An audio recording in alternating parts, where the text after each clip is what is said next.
Hi, Mom. Mom, before I tell you what I'm about to tell you, just... You don't... Is it that bad? It's not bad. Okay. Go ahead. I just want you to know that, like, you don't need to worry, like, everything's gonna be okay.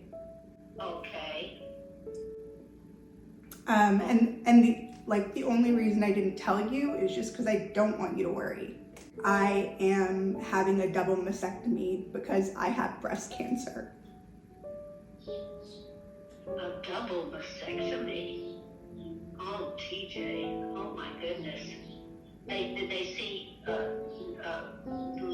did they see a cancer in both of them, or are they just doing it for the... I have cancer in one of my breasts. Okay, but they're gonna remove both breasts? Yes. Like, can I just tell you everything?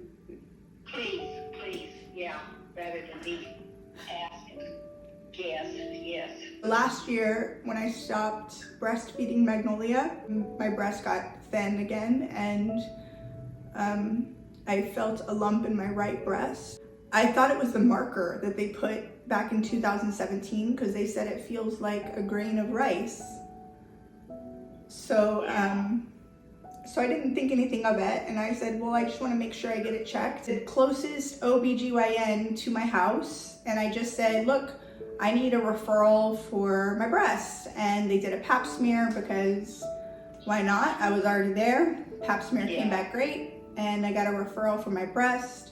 And this was in November, December time. And then I went in for a mammogram, and after the mammogram, they agreed with me. They said, okay, well, let's do an ultrasound and a biopsy, like all through January. And then in January, the OB that I went to called me back and said, I need to discuss your results.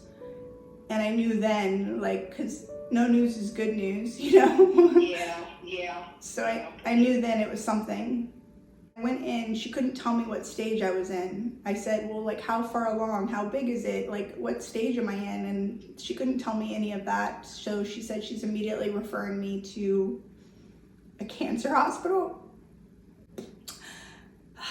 And they said that I do have cancer in my right breast. And it wasn't just the marker, but it was right where the marker was placed. It was right around there. Yeah. And they gave me my options. They said my options, like, well, initially it was a really great meeting because my initial meeting was, they told me I was in stage 1 and that this was an easy fix. I'm young and I'm just gonna have it removed. Initially they told me I was in stage 1 and that nothing to worry about. And I was talking to Crystal's mom, whom I know had been through it. And she said, make sure they give you a PET scan because they didn't realize I had more cancer until after my PET scan. Cat scan? It's called a PET scan. Like I have a pet frog. It's called a PET scan. Yeah, okay. Asked them, I said, can I have a PET scan just to make sure that we're not removing like 1 when we need to be removing 2 and all of that. Yeah. Before my PET scan came back, they did a biopsy in both of my breasts and my lymph node on my right side. Yeah. And they were worried about, like the ultrasound, they were worried about my lymph nodes on my right side. The biopsy came back and I had no cancer in that lymph node that they did the biopsy on. On the right side. On the right side. But when the PET scan came back, it said that I had cancer, which would put me in stage 2. Yeah. And did they do a PET scan on the other side, other lymph node too? It was through my entire body. They wanted to see if there was cancer anywhere else in my body. So thank heavens. Yes. Okay. And the only places that flared up were my lymph nodes and my breast. They stated that there is a possibility it was flared up because we did a biopsy there. But if I were to look at this and not know that there was a biopsy, I would say that you do have cancer in your lymph nodes.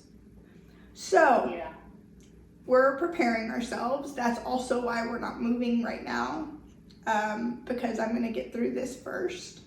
I don't want you to worry, because like, TJ, don't, you know, I will feel what I feel, and you can tell me not to, but that's where, you know, I have to be. God, I wish I were able to leave here, but I can't. There is no way I can leave here. I'm so tired. it's okay. I'm not expecting you to. I'm not. I know. Are you in pain anywhere? My right breast hurts, but it's very minimal. It's like a 2 out of 10. Oh, okay. All righty. Well, you know what? I just feel like this is not going to be, you know, bad. It's certainly nothing you asked for, but I think you're going to get over it fine. I know I am. It's just hard talking about it. Of course it is. It's not hard talking about it to like maybe 20 people know total. And it's not hard talking about it to anyone. I can honestly say it's the hardest to talk to you about it. Oh, TJ, please don't do anything that stresses you then. Because, TJ, I feel fine because I think you're going to be fine. I really do. I am going to be fine. Yeah, so I know it's scary, though. I mean, to have to go under an operation for both breasts. Oh, boy, did they talk to you about reconstruction? Yes, I had 3 options. Option number 1, take out the breast, put nothing back. Option 2, have implants. Option 3 is called a flap, where they take different parts of fat from your stomach or your thighs or your back, and they put it into your breast. And to me, that sounded like the best option, but the recovery for that is almost a year. And all I can think about is like, I can't do that to the kids. I can't do that to Joe. I gotta get back to being me as fast as possible. Yeah. I know that, you know, that it may seem like, you know, that's the best option, but you've also, you know, been invaded in other parts of your body to get the fat too, and that just makes things, to me.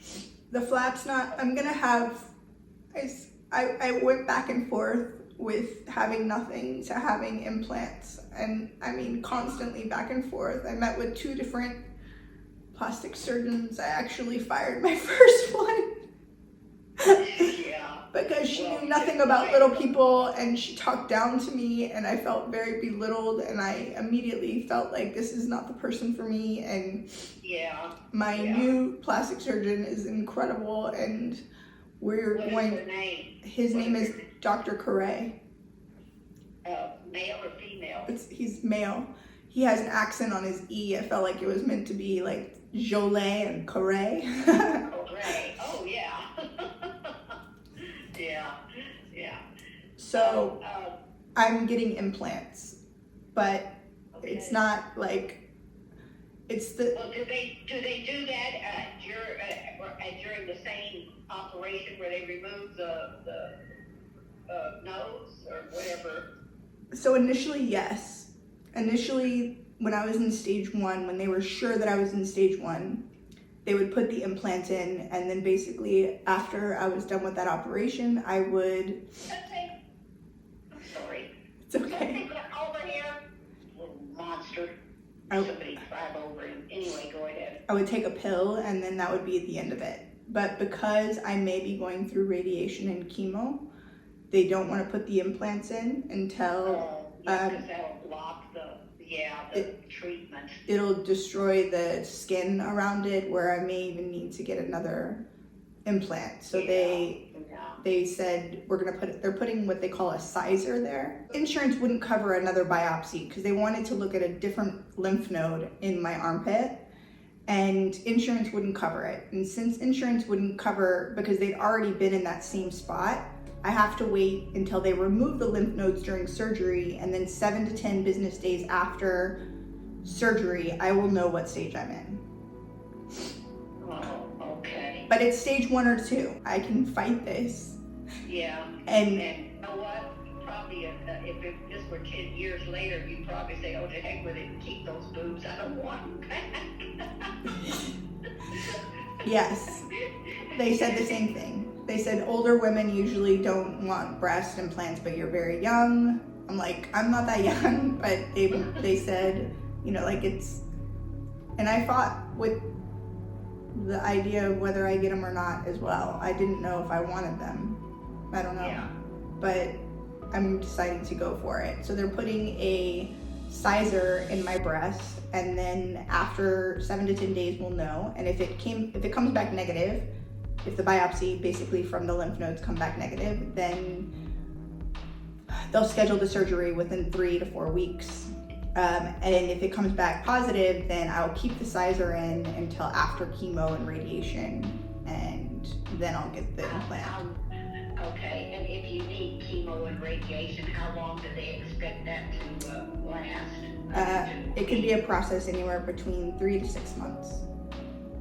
Oh my goodness. So I'm really upset because I don't think it's going to be a problem for you. I really don't. It's not. I just do not.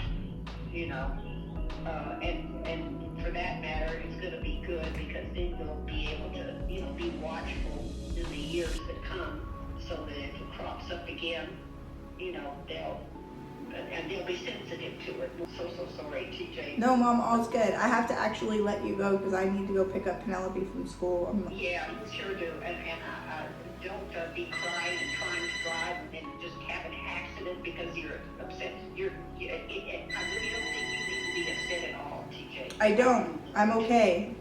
That's exactly, I'm so grateful that you're saying that, actually. Well, I'm saying it because I feel it, you know, really feel it deeply that you'll be okay. I will. All right, Mama. I love you. Okay, I love you. Yeah, just don't let yourself get distracted from any tasks that need your attention. I won't. Okay? Okay. I love you. I love you too. Bye. Bye.